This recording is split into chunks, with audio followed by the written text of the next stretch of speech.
अस्सलाम वालेकुम दोस्तों, आज एक नई वीडियो के साथ फिर हाजिर हुआ हूँ।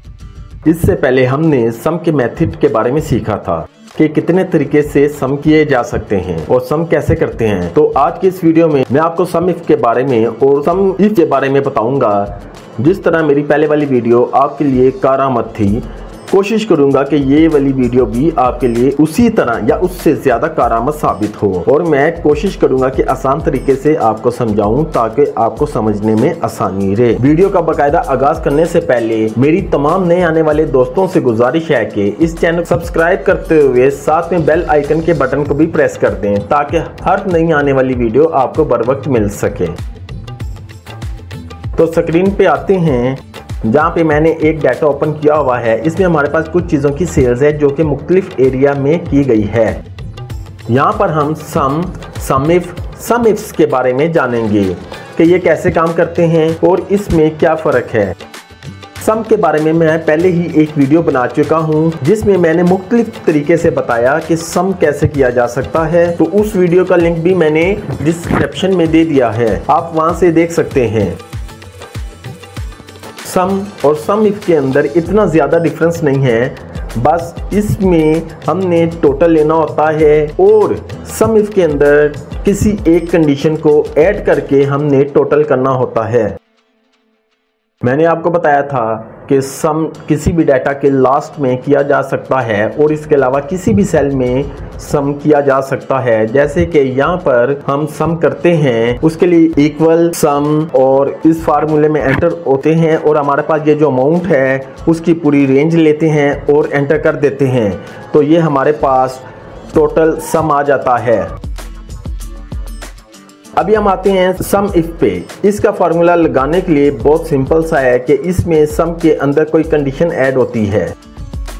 सबसे पहले हम इक्वल लेते हैं, उसके बाद सम इफ लिखते हैं। यहाँ पे ये फार्मूला आ गया है, तो इसको भी क्लिक कर सकते हैं या फिर टैब दबाकर इसके अंदर एंटर हो सकते हैं। हम टैब दबाते हैं और फार्मूले के अंदर एंटर हो जाते हैं। तो सबसे पहले यहाँ पे लिखा हुआ आता है कि जो आपने कंडीशन लगानी है उसकी रेंज लेनी है। तो यहाँ पर जो हमने कंडीशन है वो आइटम्स के ऊपर हमने लगाई है। हमें किसी भी एक आइटम की चाहिए तो हमने उसकी रेंज ले ली है। अभी वो इसका क्राइटेरिया पूछता है कि कौन से वाली आइटम की हमें सम चाहिए, तो इसके आगे हमने माउस लिख देते हैं और फिर इसके बाद वो कहता है कि सम रेंज। तो ये जो आगे प्राइस टोटल सेल हुई है तो वो हम इसकी पूरी रेंज ले लेते हैं ताकि हमारे पास वो टोटल होकर आ जाए। तो जैसे ही हम यहाँ पर सम वाली रेंज लगाते हैं और इसके बाद हम एंटर करते हैं तो हमारे पास टोटल अमाउंट जो कि सिर्फ माउस की सेल हुई है वो आ गई है।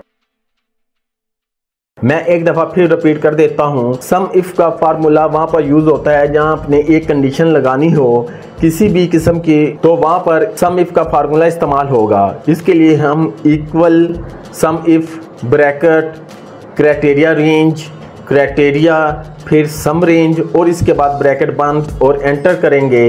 इसके बाद हमारे पास रिजल्ट आ जाएगा। जैसा कि इसमें हमने माउस की सेल का क्राइटेरिया लगाया था, तो माउस की सेल हमारे पास टोटल आ गई है कि इस रेंज में टोटल माउस कितने के सेल हुए हैं। अभी फर्ज करें कोई ऐसी कंडीशन है या ऐसा डाटा है जिसमें एक से ज़्यादा कंडीशन लगानी है ताकि हमारे पास उस चीज़ का सम आ जाए जिसमें एक से ज़्यादा कंडीशन हो, तो वहाँ पर हम सम इफ्स का फार्मूला इस्तेमाल करेंगे। ये फार्मूला भी तकरीबन सेम सम इफ जैसा ही है, लेकिन इसमें थोड़ी सी चेंजिंग है और बाकी तरीका इस्तेमाल वही है जैसा कि सम इफ का फार्मूला। तो चलें इसको भी एक दफ़ा ट्राई करके देखते हैं और मैं आपको बताता हूँ कि ये कैसे लगता है। इक्वल प्रेस करेंगे, सम इफ लिखेंगे, ये हमारे पास फार्मूला आ गया है, तो टैप करेंगे। इसके बाद यहाँ ये देखें कि सम इफ में क्या था कि पहले इसमें कंडीशन या क्राइटेरिया रेंज मांगा गया था, लेकिन यहाँ पर पहले सम रेंज मांगी गई है।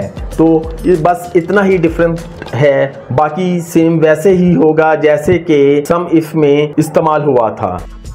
तो इसमें पहले सम रेंज की आएगी, तो लिहाजा इसमें हम सम रेंज सेलेक्ट करेंगे, उसके बाद कोमा। तो ये आगे देखिए ये पूछ रहा है कि क्राइटेरिया हम इसमें क्राइटेरिया रेंज 1 लगाएंगे और क्राइटेरिया ऐड करेंगे। इसके बाद ये पूछता है कि इसमें क्राइटेरिया 2 और उसकी रेंज, हम इसमें क्राइटेरिया 2 ऐड करेंगे और उसकी रेंज, क्राइटेरिया 2 रेंज ऐड करेंगे और उसके बाद क्राइटेरिया ऐड करेंगे। तो इसके बाद हम ब्रैकेट क्लोज कर देते हैं। अगर इसमें आप 1 से 2 या 2 से ज़्यादा कंडीशन भी लगानी हो तो इसके बाद तीसरी, फिर चौथी, पांचवी, जितनी चाहें कंडीशन लगा सकते हैं।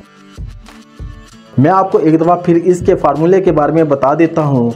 Equal sum if bracket sum area same डल जाएगी, इसके बाद कोमा, फिर क्राइटेरिया 1 की रेंज आएगी, फिर क्राइटेरिया 2 की रेंज आएगी, फिर क्राइटेरिया 3 की रेंज आएगी, फिर क्राइटेरिया, जितनी भी रेंज लगानी होंगी या जितने भी क्राइटेरिया लगाने होंगे उनकी रेंज और फिर क्राइटेरिया लगाया जाएगा।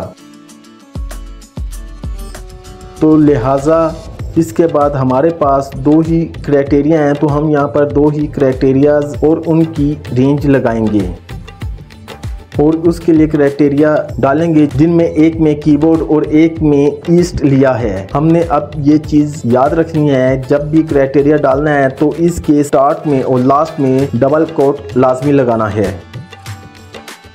उम्मीद करता हूँ कि आपको तीनों फार्मूले बेहतर तरीके से समझ आ गए होंगे। इनमें इतना ज़्यादा डिफरेंट नहीं है। अगर फिर भी किसी बात की आपको दिक्कत हो रही है समझने में तो आप मुझे कमेंट करके पूछ सकते हैं। मैं अपनी तरफ से पूरी कोशिश करूँगा कि आपको बेहतर और आसान तरीके से समझा सकूँ।